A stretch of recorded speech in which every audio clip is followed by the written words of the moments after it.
కత్తియు ఈటయు బల్లెమును ధరించుకొని నా మీదికి వచ్చుచున్నావు. అయితే నీవు తిరస్కరించిన ఒక్కసారి ఆగిపోతామండి. ఈసారి బుక్స్ మీ బైబిల్స్ మీ దగ్గర ఉంటే ఒకరిద్దరు తప్ప మిగతా వాళ్ళందరూ క్లోజ్ చేయండి. బైబిల్తో పర్లేదు కదా, బైబిల్ అన్ని క్లోజ్ చేసేయండి. ఒకరిద్దరు తప్ప మిగతా వాళ్ళందరూ క్లోజ్ చేసి నేను నచ్చకపోయినా నల్లగా ఉన్న తెల్లగా ఉన్న లావుగా ఉన్న నా యొక్క చూడండి. ఓకే, మంచిది. దావీదు ఎవరి మీదకి వస్తున్నాడు? ఇది నేను చెప్తాను వినండి. మొదట యుద్ధము ఫిలిష్తీయులకు ఇశ్రాయేలీయులకు. బాగా అర్థమవుతుందా? ఒకసారి అర్థం చేసుకోండి. యుద్ధంలో ఉన్న ఎన్ని మలుపులు తిరిగినాయో. మొదట యుద్ధమేమో ఫిలిష్తీయులకు ఇశ్రాయేలుకు. ఆ యుద్ధం కాస్త ఇరు వర్గాలను కూర్చోబెట్టి ఇరు వర్గాలు మాట్లాడుకుంటూ వారు ఏమన్నారంటే, మీరు వస్తున్నారు మేము వస్తున్నాం, మీరు వస్తున్నారు చేస్తున్నారు. అది కాదు, ఎవరొకరు మీలో నుంచి ఒకరిని తీసిరండి, మాలో నుంచి ఒకరిని పంపిస్తాం. ఎవరైతే ఇద్దరు యుద్ధం చేసుకుంటారో మనం చూసి ఆనందిద్దాం అన్నారు. అయితే ఫిలిష్తీయులు ఇశ్రాయేలు మధ్య యుద్ధం ఏమైపోతుందంటే యుద్ధముగా మారిపోయింది. గమనించండి, ఆ యుద్ధానికి వీళ్ళు సహకరిస్తూ యుద్ధానికి ఒక వ్యక్తిని ఫిలిష్తీయులు పంపించారు. ఫిలిష్తీయులు పంపించిన వ్యక్తి ఫిలిష్తీయులలో సద్దాము. ఆ సద్దానికి 6 చేతులు, చేతికి 6 వేళ్ళు, 6 కాళ్ళు 6 వేళ్ళు ఉంటాయి. వేళ్ళు అని అంటే ఏళ్ళు పొడుచుకొని రాదు. గమనించండి, 6 ఏళ్ళు గల హస్తము, 6 ఏళ్ళు గల సరిపడగల పాదాలు. అతను ఎత్తని మనిషి. బాగా గమనించండి, బాగా ఎత్తని మనిషి. వాడిని చూస్తేనే సగం చేస్తాం. మనం మెట్లు ఎక్కాలనుకో ఆ మెట్ల మీద నుంచి రావాలి. వాడు ఆ మెట్లకి పైన ఏలాడు వచ్చేస్తాడు. అంత ఎత్తున మనకి బైబిల్లో రాయబడి ఉంటుంది. 6 మూరల జానడు అని ఉంటుంది బైబిల్లో. మీకు దాంట్లోనే ఉంటుంది. 17వ అధ్యాయం అంటారు, వాక్యం అంతా అక్కడే ఉంటుంది. అయితే ఫిలిష్తీయుల్లో నుంచి ఆ యొక్క సద్దామును పంపించినప్పుడు ఎవరు చూసినా అతను చూసి అల్లిపోతూ ఉన్నారు. ఎవరు చూసినా తనను చూసి భయపడుతూ ఉన్నారు. ఎవరు చూసినా యుద్ధానికి వెళ్ళడం లేదు. ఇతను పొలోమని ఆ ఇశ్రాయేలు ప్రజల మీద దూషణగా మాట్లాడుతూ ఉన్నాడు. అయితే దావీదు గొర్రెలు మేపుతున్న వ్యక్తిగా ఉంటే యెషయా తన తండ్రి దావీదుని పిలిచి, నువ్వు వచ్చి ఈ తిరుబండారాలు మీ అన్ని యుద్ధ పరికరంలో ఉన్నారు, నువ్వు ఈ తిరుమండారములు వాళ్ళకి ఇచ్చిరా అని స్థలంలోకి పంపిస్తే దావీదు అనుకుంటున్నాడు, యుద్ధాన్ని చూడొచ్చు, ఈ యుద్ధంలో కేకలు, పురాల రథాలు, స్వరాలు, కత్తులేక శబ్దాలు వినపడుతూ ఉంటాయి అని సంతోషంగా ఆలోచన చేస్తూ వస్తూ ఉంటే అక్కడ తీరా చూస్తే యుద్ధం లేదు. ఫిలిష్తీయుల యొక్క సద్దాము అంటే గొలియాతును చూసి ఏమైపోతున్నారంట? అల్లిపోతున్నారు. ఈ మాట సౌలుకి చేరింది. సౌలు కూడా సౌలుతో అంటారయ్యా, ఆయన ఆశానుభావుడు, ఆయన మనం చూస్తుంటేనే అల్లిపోతూ ఉన్నాం, బలశూరుడు అని అంటే ఆయన పొడువైన మనిషి, ఎత్తైన మనిషి అంటే నేను ఎత్తైన వాడిని కాదా అంటాడు. ఎవరో సౌలు. నిజమే, సౌలు ఎత్తైన మనిషి, కానీ పొడవలో కాదు. తన మెడ పొడవగా ఉండడంలో ఎత్తైన మనిషి సౌలు. అర్థమవుతుందా? మనిషి పొడవ కాదు, తన మెడ సౌలుది ఎత్తుగా ఉన్నది. అందుకనే దావీదుకి యుద్ధ పరికరములను ధరించినప్పుడు సౌలు యొక్క వస్త్రాలను దావీదుకి ధరిస్తే అవి షూట్ కాక మరలా గొర్రెలు కాసుకునే బట్టలను తీసుకొచ్చి యుద్ధానికి పంపిస్తాడు. బాగా గమనించండి, వెంటనే సౌలు యుద్ధానికి వచ్చినప్పుడు ఆయన చూసిన వెంటనే సౌలు కూడా ఏమయ్యాడు? భయపడ్డాడు. అయ్యి బాబు, ఇంతటి వాడా, వీడు కొడితే చచ్చిపోయేలా ఉన్నావు, వాడు కేకేస్తేనే ఆ అరుపుకి గుండాకి చచ్చేలా ఉన్నావు, వీడితోనే యుద్ధం చేయగల అని అల్లిపోతే ఈ లోపల దావీదు యుద్ధ స్థలంలోకి వచ్చి ఆ యొక్క ముగ్గురు కుమారులు, యెషయా యొక్క కుమారులు, దావీదు యొక్క బ్రదర్స్, వారి యొక్క యుద్ధ పరికర స్థలంలో ఉన్నప్పుడు ఈ తిరుబండారాలు పట్టుకొచ్చారు. బాబు, నువ్వు ఎందుకు వచ్చావనంటే, నాన్న ఈ బండారాలు మీకు ఇమ్మన్నారు, నాకేం వద్దులే, మీరే తినండి అంటాడు. ఏంటయ్యి? తిరుబండారాలు నాకేం పెట్టక్కర్లేదు, మీరే తినండి అంటారు. అనేసి వెనక్కి తిరిగేటప్పటికి ఇశ్రాయేలును దైవదూషణ చేస్తూ, దేవుణ్ణి దైవదూషణ చేస్తూ చాలా విభిన్నమైన భాషలతో అతను మాట్లాడుతూ ఉంటే దావీదు చెవులు పడుతుంది. ఇది ఒక చాలా క్లియర్గా అర్థం చేసుకోవాలి మనం. దావీదు చెవులు పడిన వెంటనే దావీదు ఎవడాడు? దేవుడిని దూషిస్తున్నాడు, దేవుడి ప్రజలను దూషిస్తున్నాడు. ఎవడాడు? ఒక్కసారి నాకు అవకాశం ఇస్తే తన్ని తగలేసి సంచులో పెట్టుకుని వస్తాను తల అంటాడు. బాగా గమనించండి. ఒక్కసారి నాకు అవకాశం ఇస్తే తగిలి తగలేసి నరుక్కుని వస్తాను తల, తుంచి సంచులో పెట్టుకొని వస్తాడంటే ఇశ్రాయేలు ప్రజలు ఈ మాట సౌలు యొద్దకు చేస్తాడు. సౌలు యొద్ద దావీదుని తీసుకుని పోయి ఆ సౌలు యొద్దకు చేర్చినప్పుడు సౌలు ఆ వ్యక్తి ఎవరో తీసుకునిరా అంటే ప్రజలు దావీదును సౌలు యొద్దకు తీసుకుని వెళ్తే దావీదు బాలుడిగా పసివాడిగా ఉంటాడు. బిడ్డ అతను యుద్ధ యుద్ధములు చేయడంలో నైపుణ్యత కలిగిన వాడు. చిన్ననాటి నుండి అతను యుద్ధం చేస్తూ ఉంటాడు. నీవు వెళ్తే అతను సరిపోదు, మేము యుద్ధ వీరులను పంపిస్తే అల్లిపోయి వచ్చేసాడు అని అంటే ఆ ఫిలిష్తీయుడు మనల్ని ఏం చేయగలడు? మీరు అవకాశం ఇవ్వండి, దాన్ని తుంచి తీసుకుని వస్తాను, నరికి సంచులు పెట్టుకుని వస్తాను తల అని అంటే, ఒరే బాబు నువ్వు అలాంటి వాడు కాదు, నువ్వు అలాంటి దానివి కాదు, నువ్వు చేయలేవు, నువ్వు చిన్నవాడు అని అండి చల్లటి నీళ్లు చల్లుతూ ఉన్నాడు. ఎవరో సౌలు దావీదు మీద తనను ఆర్పేస్తా చూస్తున్నాడు. గమనించిన ప్రియమైన సహోదరులారా, అసలు దావీదు ఎవరి మాట విని యుద్ధ స్థలంలోకి వచ్చాడు? తండ్రి మాట విని. బిడ్డలు గమనించండి, తండ్రి మాట వింటున్నారా? తల్లిదండ్రుల మాటకు లోబెడుతూ ఉన్నారా? దావీదు తండ్రి మాట విని యుద్ధ స్థలంలోకి వచ్చాడు. ఈ రోజు స్టేటస్ లో పెట్టిన తల్లి ప్రేమ రేపటికి 24 hours ఆ స్టేటస్ మాయమైపోతాయి. కానీ నీ ప్రేమ ఎలా ఉండాలో తెలుసా? తల్లి 100 రక్తపు బొట్టును ఒక పాల బొట్టుగా మార్చి నిన్ను పెంచింది. తండ్రి తిందామనుకొని ఆ తినుబండారగారికి వెళ్తే అయ్యో నా బిడ్డలు ఏం తింటున్నారో ఏం చేస్తున్నారో అని పొట్లం కట్టుకొచ్చి పెట్టిన ప్రేమ.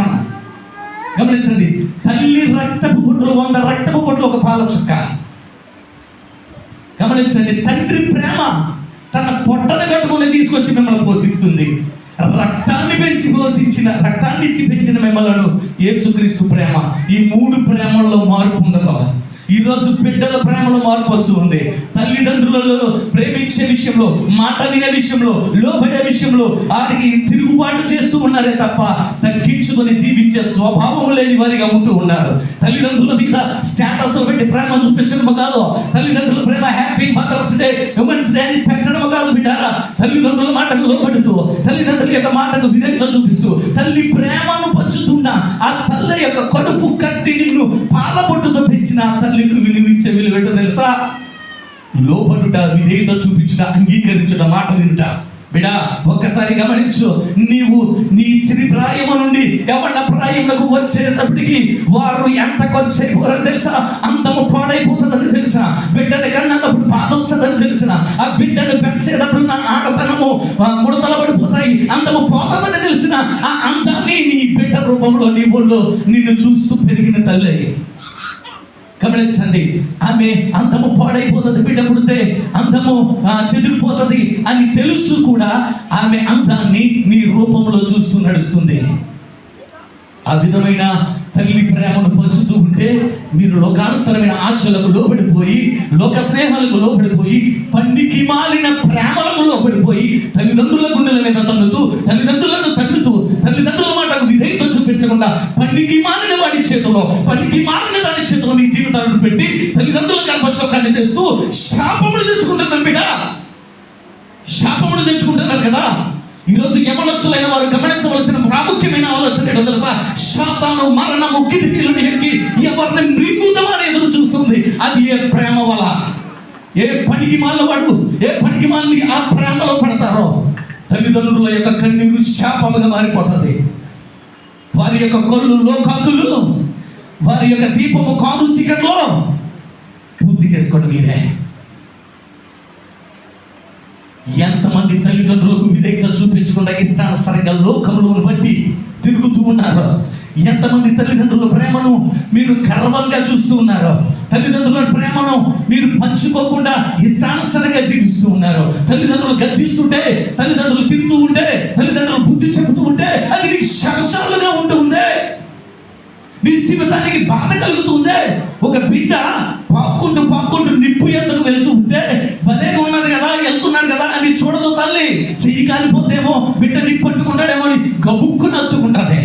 అదే స్థితిలో యవ్వన స్థితిలోకి వచ్చాక బిడ్డ తప్పటడిగేస్తే పాడైపోతుందేమో, తప్పటడిగేస్తే పాపంలో పడిపోతుందేమో, నలుగురు నా బిడ్డ గురించి అసహ్యంగా మాట్లాడుకుంటారేమో, నలుగురు నా బిడ్డ గురించి పనికి మాటలు మాట్లాడుకుంటారేమో అని తల్లి రెక్కల చోటున కోడే తన గ్రద్దను ఎందుకు పోకుండా పిల్లలను రెక్కల చోటు ఎలాగైతే కాస్తుందో అలా కాసేదే తల్లి ప్రేమ. ఆ ప్రేమ మీకు ఎలా ఉంటుంది? ఇప్పుడు ఆ ప్రేమ ఎట్టి రీతిగా ఉంటుంది గమనించిన ప్రియమైన సహోదరి. ఆ ప్రేమను మర్చిపోయి ఇష్టానుసరమైన ఆలోచనలతో, ఇష్టానుసరమైన ఉద్దేశాలతో జీవిస్తున్నావా?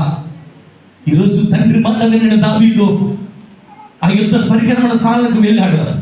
సౌలు పిలిచి, ఒరే నువ్వు చిన్నవాడురా, నువ్వు యుద్ధము చేయలేవంటే, లేదు లేదు నాకు అవకాశం ఇచ్చి చూడు, అన్ని తుంచి సంచిలో పెట్టుకుని వస్తారు వాడు తలన్నప్పుడు దావీదుని సిద్ధపరిచారు, ప్రకటించేశారు, ఈ రోజు నీకు యుద్ధానికి రేపటిదైనా ఒక వ్యక్తిని పంపబోతున్నామని. అంటే సౌలు యొక్క గొలియాతుకు తన పుట్టింది. ఇన్ని నెలల నుంచి ఎవడో రానుడు ఈ రోజు నన్ను తనుతానుకో, నన్ను చంపడానికి ఎవడో వస్తున్నాడు, నేను ఎంత బాలసురుడు అని అనుకుంటూ దేవతల యొద్దకు వెళ్ళి, ఒరే బాబు దాగోని దేవత యొద్దకు వెళ్ళి, దేవతలతో నలుగురు మీరు నాకు కూడా రండి, వాడిని తీసుకొచ్చి మీకు రక్త పరిహారం వచ్చేస్తారనేటప్పటికి రక్తము అనేటప్పటికి 4 దేవతలు అలా వచ్చేసినాయి. గొలియాదు కూడా బాగా గమనించింది. ఇప్పుడు గొలియాదుతో యుద్ధం, మొదటి యుద్ధం ఎవరెవరికే? ఇశ్రాయేలు ప్రజలకి, ఫిలిస్తీన్లకి. రెండోది ఎవరికి మారింది? గొలియాదికి రాజుకి, సౌలు రాజుకి. మూడోది ఎవరికి అయింది? దావీదుకి, గొలియాదికి. ఇప్పుడు దావీదుకి కూడా కాదు, మళ్ళా యుద్ధం మారిపోయింది. దావీదుని తీసుకొచ్చినప్పుడు గొలియాదుని ఏడ్రా ఎవడో వస్తానన్నాడు, ఏడి అన్నానంటే దావీదు కింద ఉండే, ఇగో ఇక్కడ ఉన్నా అంటే, నువ్వా? నేను ఏమన్నా కుక్కని అనుకున్నావా? కర్రను తీసుకుని వచ్చాదని అన్నాడు. అన్నాక గమనించండి, ఆ గొలియాదు అంటాడు, నా దేవతలకు నేను నిన్ను నైవేద్యంగా అతనికి అప్పుడు అనుకుంటున్నాడు. బైబిల్లో ఉంటుంది. అప్పుడు అంటాడు దావీదు, ఓహో ఈ యుద్ధము నాకు నీకు కాదనమాట, నా దేవుని తోడు యుద్ధము చేయవాడు నా దేవుడే. చూడండి అక్కడ 46వ వచనంలో 7వ వచనంలో ఉంటుంది, యెహోవా నిన్ను నా చేతికి అప్పగించును. దేవునికి స్తోత్రం కలుగును గాక. ఇప్పుడు యుద్ధం మళ్ళా ఎవరికి మారింది? వారి దేవతలకి, దాగోని దేవతకి, యెహోవాకి పడింది. యుద్ధం చేసేవాడు దేవుడు, హీరోగా నిలబెట్టింది ఎవరు? హీరోగా పేరు వచ్చింది ఎవరికి? దావీదుకి. మీకు అర్థమవుతుందా? గమనించండి, యుద్ధం చేసేది దేవుడు, హీరోని చేసేది నిన్ను. ఓహో ఈ యుద్ధం నీకు నాకు కాదు, అయితే నా జీవము కలిగిన దేవుడికి నీ దేవతలకి నా అని అంటే, ఈ వెనకాలన్న దేవతలు అంటే, రే బాబు ఈడు వెనకాలన్న వాడు నాడమైనడు కాదు బాబా, మమ్మలను మా తలను తుంచి దాగోని దేవత గుళ్ళో వారి పాదాల ముందు పడేశారు, ఒరే మేమైతే రాము ఆ యుద్ధానికి అంటున్నారు. యుద్ధము చేయడానికి వెళ్ళినప్పుడు 4-5 రాళ్ళు పట్టుకుని వెళ్తాడు. ఎన్ని? బైబిల్లో మీరు క్షుణ్ణంగా చదువుకుంటే జీవనంలో ఉంటుంది, 17వ అధ్యాయంలోనే ఉంటుంది. కడక చదివితే దాదాపు ఆ వచనంలో మీకు అంతా కనపడుతుంది. నేను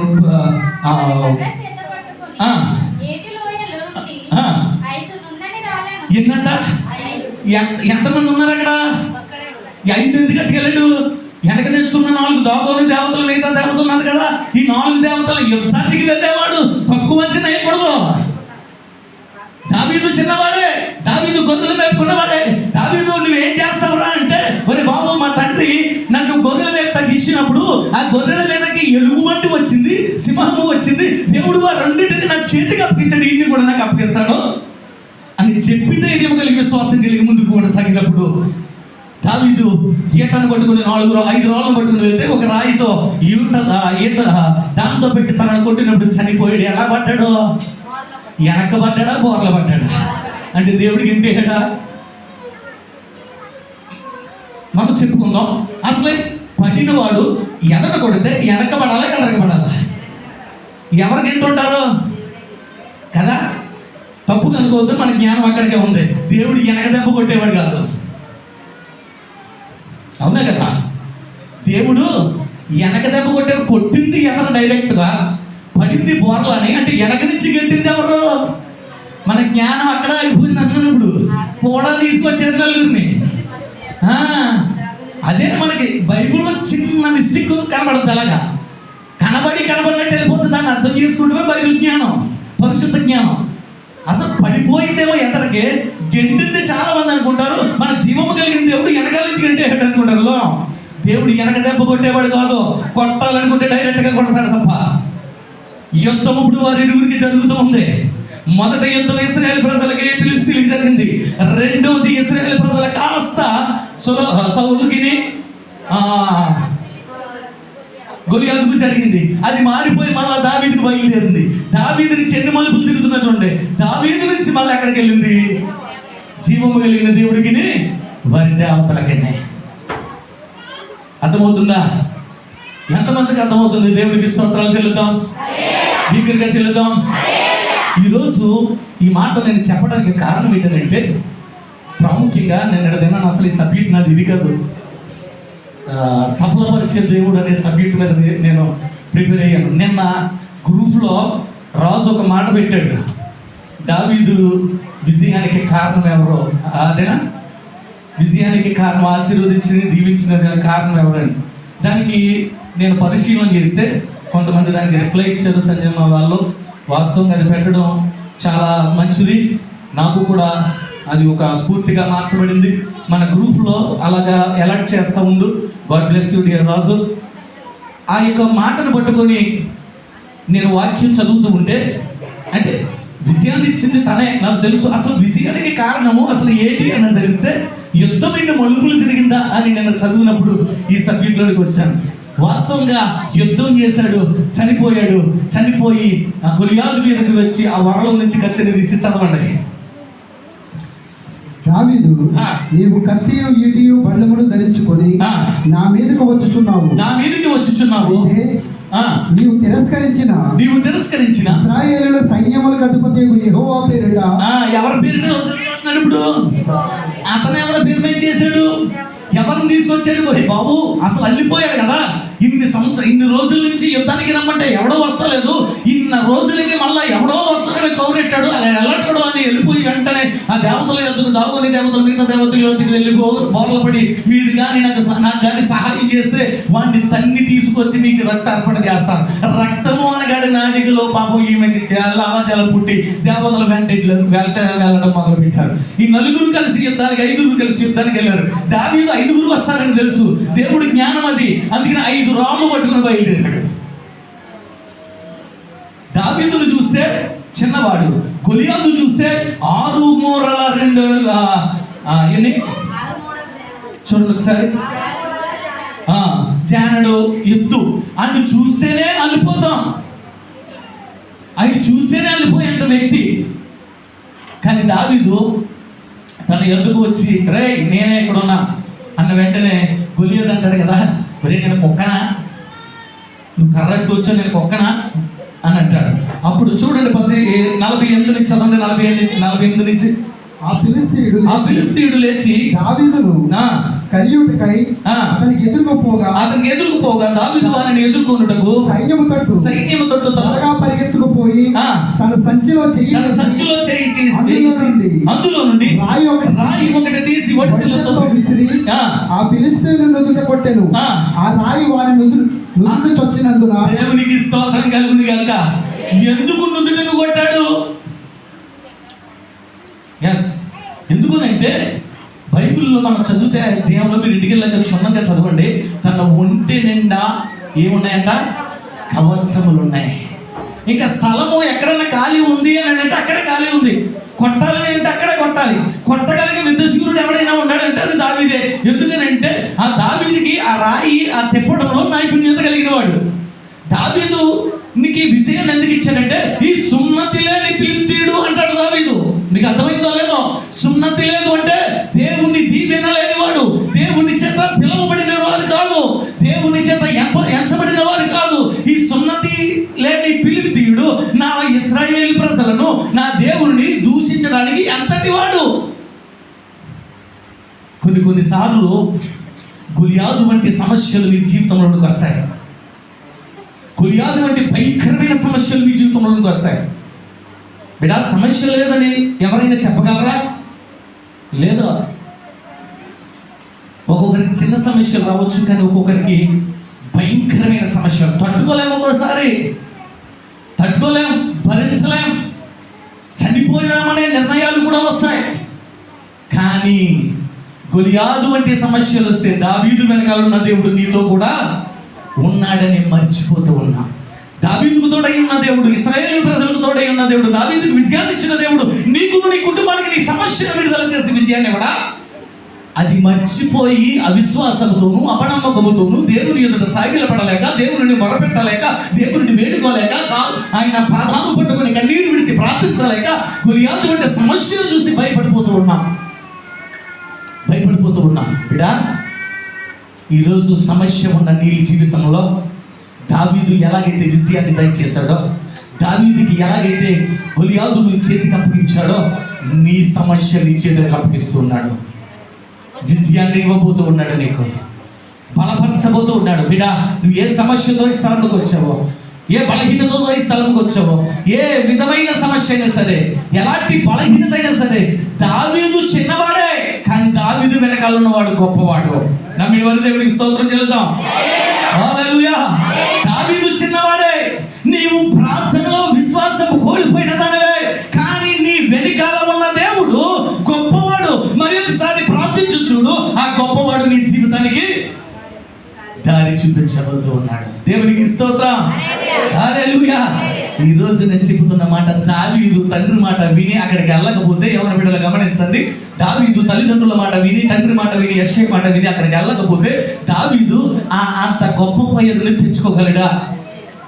ఈరోజు తల్లిదండ్రుల మాట వింటే వచ్చే ఆశీర్వాదం అంత గొప్పగా ఉంటుంది. నమ్మిన వారి దేవుడికి స్తోత్రం చెప్తాం. హల్లెలూయా. 10th చదివేటప్పటికి, మెచ్యూరిటీ అయ్యేటప్పటికి ఎవరి బిడ్డలకు ఎలా ఉంటుందంటే, నాకంటే అందగాడు లేడు, నాకంటే గొప్పత లేదు అని అనుకుంటున్నావు. నీకంటే గొప్పవాడిని దేవుడు తన్ని తగలేశాడు. నీకంటే అందంగా ఉన్న వారిని, నీకంటే ధనం ఉన్న వారిని ఎప్పుడో కోతలో పెట్టారు.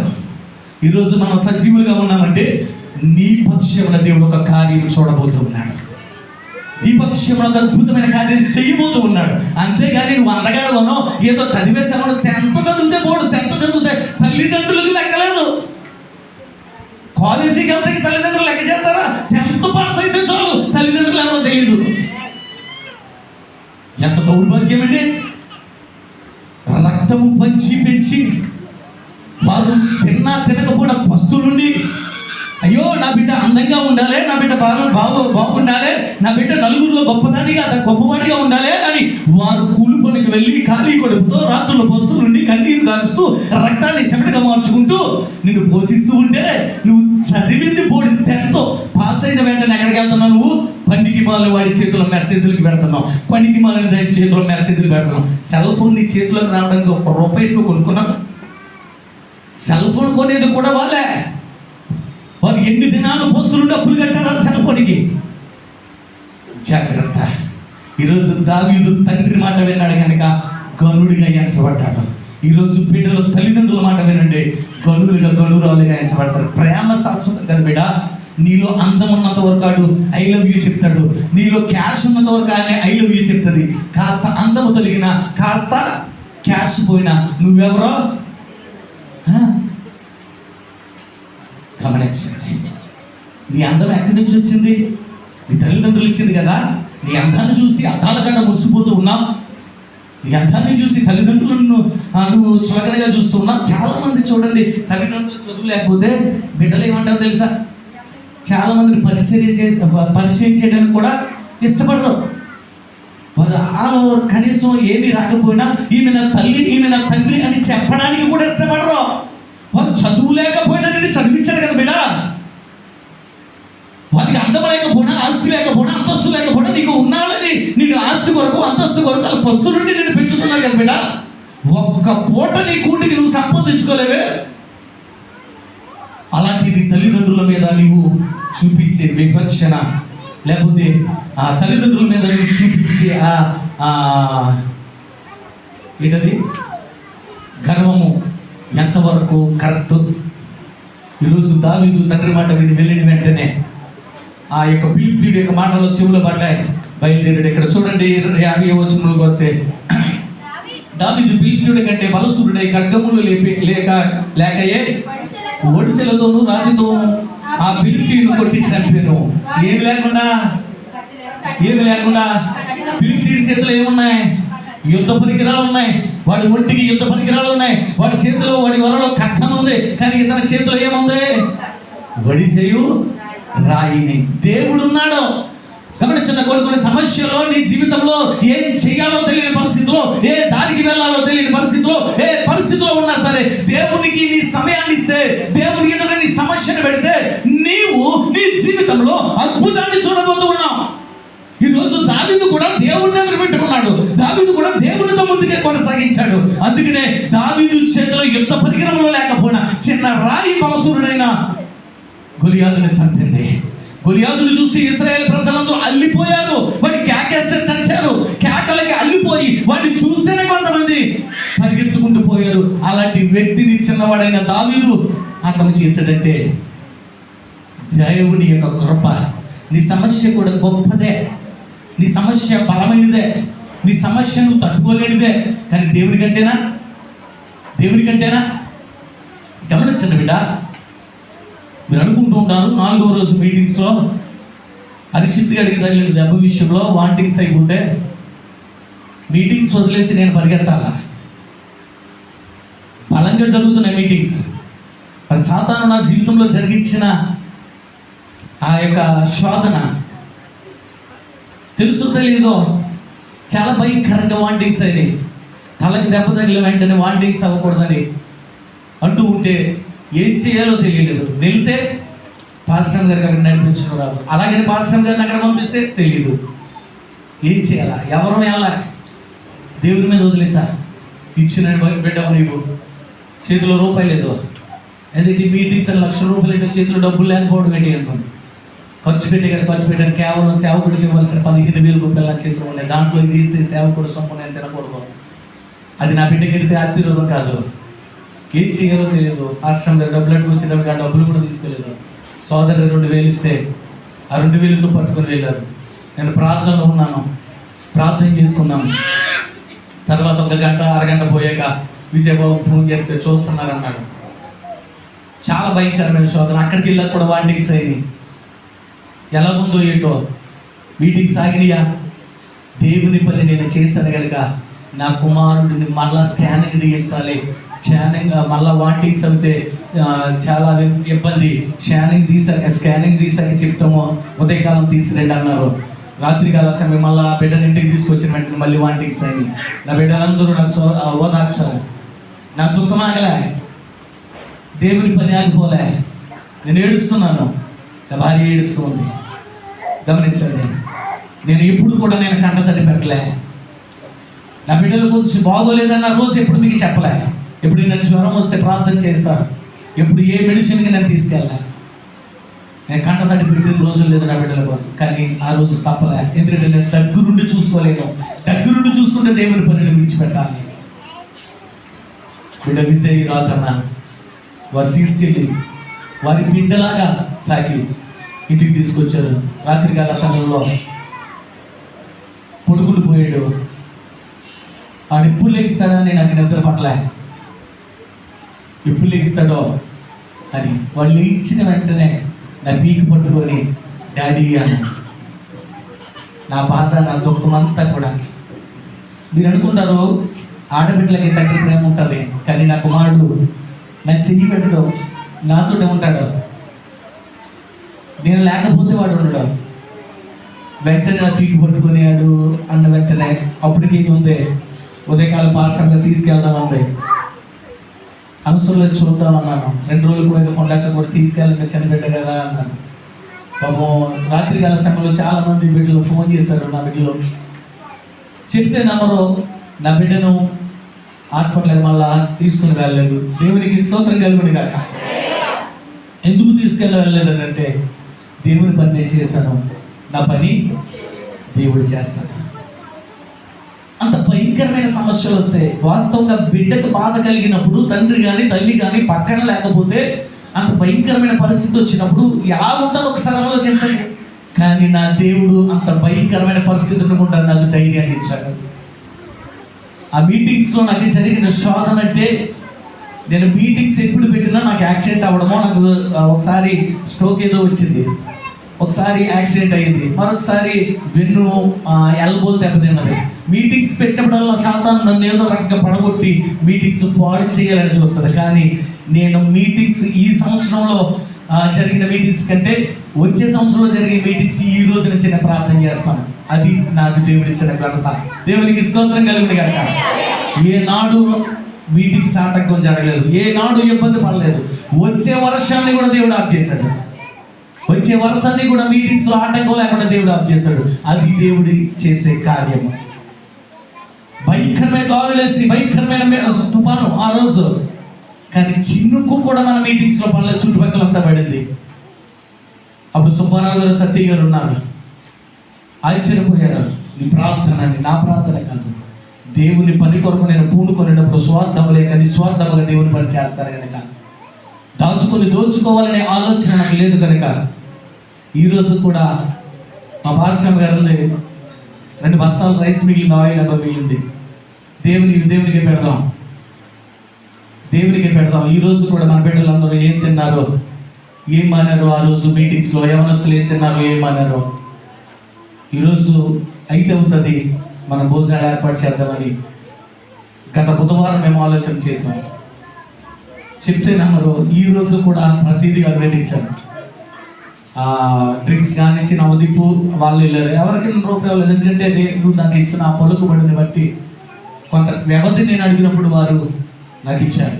అలాగే భయంకరమైన శోధన మీకే కాదు, నాకే నా జీవితంలో అనేకమైన భయంకరమైన శోధనలు. ఒక సినిమాలో అయితే చచ్చిపోవాలని నేను పురుగుల మందు తీసుకున్న రోజులు ఉన్నాయి. ఈ మీటింగ్స్ ఈ చర్చి కట్టాక కొంత దినాలకి అప్పులు వారి మీద పడుతూ ఉంటే, ఎందుకురా ఈ బ్రతుకానికి ఇన్సూరెన్స్ డబ్బులు ఉన్నాయి, ఆ డబ్బులతో పాస్టర్ గారు వాళ్ళకి సరిపెట్టేస్తారు అని నేను చనిపోదామని మెట్ల మీద కూర్చొని పురుగుల మందు కాయ తీసుకొని కూర్చున్న రోజులు ఉన్నాయి. ఇది కేవలం ఇప్పటి వరకు ఎవరికి చెప్పలేదు, ఒక రాజు మాత్రమే తెలుసు, రాజు అన్నగా మాత్రమే తెలుసు. ఆ రోజు రాత్రి 12 అవుతుంది, నా బిడ్డ పడుకునే ఉన్నాడు. పరిగెత్తుకొని వచ్చి నా ఊళ్ళో పడిపోయినట్టు అనిపిస్తే ఆ కాయ కింద వదిలేశాను, ఒలిగిపోయింది. కానీ నా బిడ్డ మంచం మీద ఉంది. ఈరోజు సేవలో సాక్ష్యం చెప్పడానికి, పరిచర్యలో నన్ను బలముగా వాడుకోవడానికి దేవుడిని నిలబెట్టుకున్నాడు. దేవునికి స్తోత్రం కలుగును గాక. నేను చనిపోతే మర్చిపోనేమో, కానీ దేవుడు నన్ను హీనుడిగా, దుర్మార్గుడిగా, అపవిత్రుడిగా ఉన్న నన్ను, ఒక త్రాగుబోతుగా ఉన్న నన్ను ఈరోజు ఇక్కడ వాడుకుంటున్నానని చచ్చిపోతా కదా కాదు కదా కూడా. ఆ రోజు అనుకున్నాను నేను చచ్చిపోతాం ఎందుకు వచ్చిన బ్రతుకు అని, కానీ ఈ రోజు దేవుడు నన్ను గనుడిగా ఇచ్చాడు. ఆయన కృప. అదే దావీదు కూడా చిన్నవాడు. ఈరోజు సమస్యలు చాలా ఉంటాయి, సమస్యలు లేని వాడు ఎవరు ఉండరు, బలహీనత లేని వారు ఎవరు ఉండరు. కానీ విశ్వాసాన్ని కోల్పోతూ ఉన్నాం, విశ్వాసంగా దేవుడిని అడగలేకపోతూ ఉన్నాం. ఆ విషయంలో మనం తగ్గిపోతున్నాం కనుక దేవుడు మన పక్షాన కార్యం చేయలేక సాతాను యొక్క ఆ యొక్క విజయం ఎక్కువైపోతూ ఉంది, దేవుని విజయం తక్కువైపోతూ ఉంది. దావీదు దేవుని ఎంట పెట్టుకుని వెళ్ళాడు కనుక గులియాదు దెబ్బకి చనిపోయాడు. చివరికి వచ్చేది సరే 55వ వచనం. సౌలు దావీదు ఫిలిష్తీయులను ఎదుర్కొనగా ఎదుర్కొని పోవుట చూసినప్పుడు తన సైన్యాధిపతి అయిన యెబ్నేరును పిలిచి, అబ్నేరు ఈ యవనుడు ఎవరి కుమారుడని అడగగా, అబ్నేరు రాజా నీ ప్రాణముతోడు నాకు తెలియదు అని. అందుకు రాజు ఈ పడుచువాడు ఎవరి కుమారుడు అడిగి తెలుసుకోమని అతనికి ఆజ్ఞ ఇచ్చాను. దావీదు ఫిలిష్తీయుని చంపి తిరిగి వచ్చినప్పుడు అబ్నేరు అతన్ని పిలుచుకొని పోయి ఫిలిష్తీయుని చేతనుండగా అతను సౌలు యొద్దకు తోడుకొని వచ్చును. సౌలు అతన్ని చూచి, చిన్నవాడా నీవెవరి కుమారుడని అడగగా, దావీదు నేను బెత్లెహేముడైన యెషయా అను దాసుని కుమారుని అని ప్రత్యుత్తరం ఇచ్చును. దేవునికి స్తోత్రం కలుగును గాక. దేవుని యొక్క మహాకృప ఏంటి తెలుసా? సౌలు ఎవరైతే ఫిలిష్తీయుడైన సర్దారును చంపుతారో వాడికి ఒక గిఫ్ట్ను ప్రకటించారు. ఎవరైతే ఈ ఫిలిష్తీయులు చంపుతారో వారికి గిఫ్ట్ ఇస్తానని ప్రకటించారు.